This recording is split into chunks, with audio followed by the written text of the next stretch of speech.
Please stand if you are able for the Pledge of Allegiance, followed by a moment of silence. I pledge allegiance to the flag of the United States of America and to the republic for which it stands, one nation, under God, indivisible, with liberty and justice for all.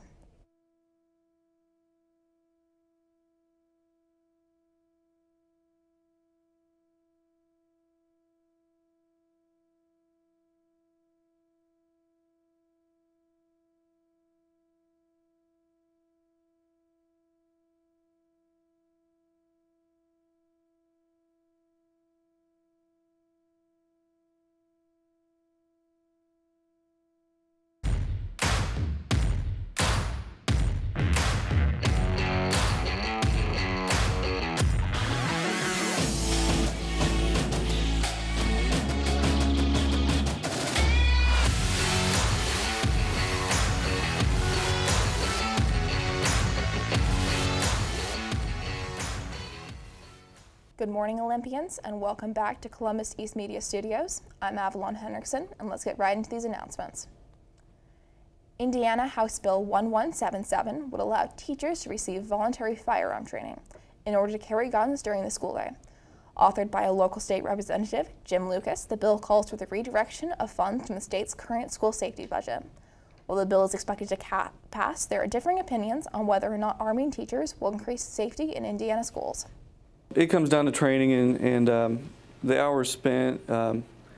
It puts you in a mindset. I come to work with a mindset, unfortunately, but it's just what I choose to do, that I might have to use this gun that I put into my holster every morning.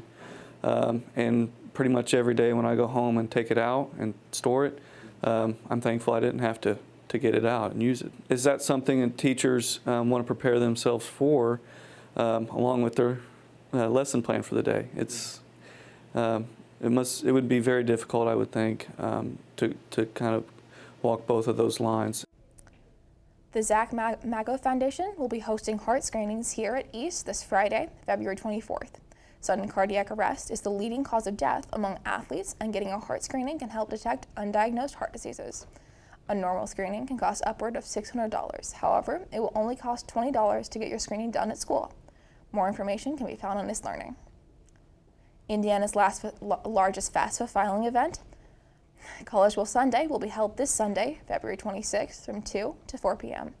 Experts will be available during the event to help all attendees with filling out their FAFSA. This event is free and will be held at IUPUC. For additional information, visit collegewillsunday.org. Juniors who were absent for their SAT pre-administration session can contact Mrs. Cordova, set up a time to complete it on Monday, February 27th, or Tuesday, February 28th. If the session is not completed by the testing day, they must stay after school after the test to complete it. Juniors and seniors are invited to attend the SAFE program, a presentation that talks about student safety during parties and social events, as well as leading conversations on sexual assault. There will be separate sessions for male and female students discussing slightly different topics. The girls' session will be on March 2nd and is open to all senior girls at East. The boys' program will be on March 3rd and is open to both juniors and seniors. More information can be found on flyers throughout the school. We are now joined today live in the studio by Matthew Degner with the Matthew Minute. Thanks, Avalon, and welcome to this week's edition of the Matthew Minute, where news topics are presented in a brief format. I'm your host, Matthew Degner, and we're 363 days into Russia's war against the Ukraine. Monday, President Biden announced that he would be traveling to Ukraine, which marks the first time in history that an American president has entered a war zone in which the U.S. has no active military presence. The stated reason for his visit, according to an official presidential statement, is, quote, to meet with President Zelensky and reaffirm our unwavering and unflagging commitment to Ukraine's democracy, sovereignty, and territorial integrity. The visit comes after an announcement last week by Russia warning of heightened attacks after the anniversary of the invasion. While President Zelensky has traveled to make appearances with foreign nationals, a visit from the United States president is an unparalleled precedent. In U.S. news, an explosion in Cleveland, Ohio has killed 1 and wounded more than a dozen workers. The source of the large blast has not yet been discovered, but there is significant structural damage to the medical production plant. The detonation occurred around 2 p.m. on Monday and was the second incident of its type in the plant's history, following another explosion in 2006.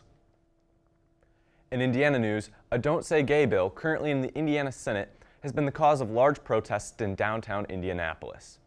The bill is targeted towards a younger audience and would not allow anyone under 3rd grade to change their name or gender identity in the classroom without informing their parent.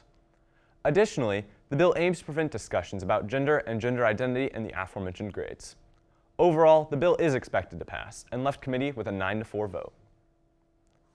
In local news, the Columbus Police is hunting for a white supremacist vandalist. There have been over 25 instances of graffiti tags, printed stickers, and other general messages, such as, quote, white unity in every opportunity. The crime was first reported to the mayor of office, Jim Linnep, and cleanup crews were sent out to remove all instances of vandalism.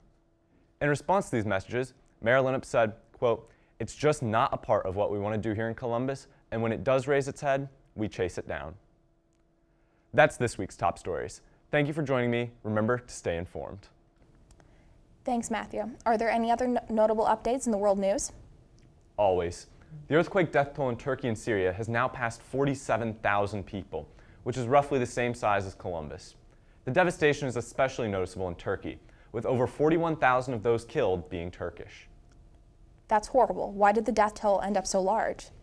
Experts are blaming both insufficient construction policies, resulting in the collapse of thousands of buildings, as well as the slow emergency response of the Turkish government.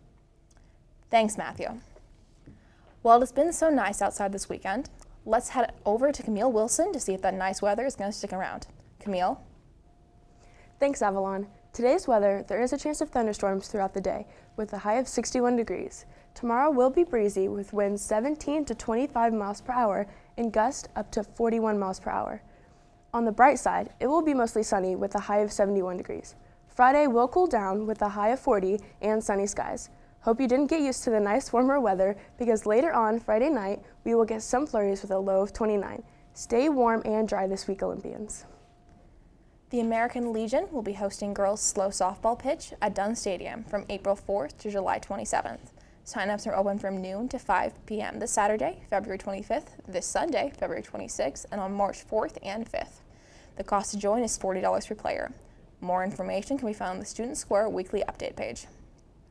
Painting sessions will be held after school from 3:30 to 4:30 in room 116 on Mondays and Wednesdays throughout March and will be free for all students. You can sign up on your It's Learning homepage.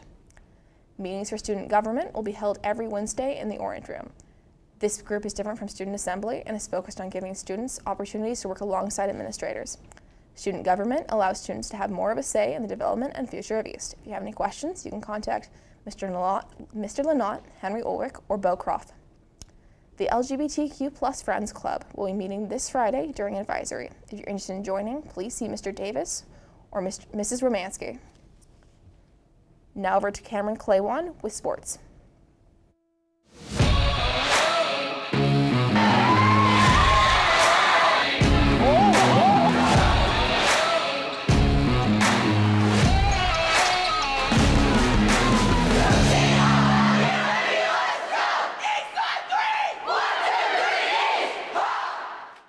Last Sunday, two of our East wrestlers went to state finals.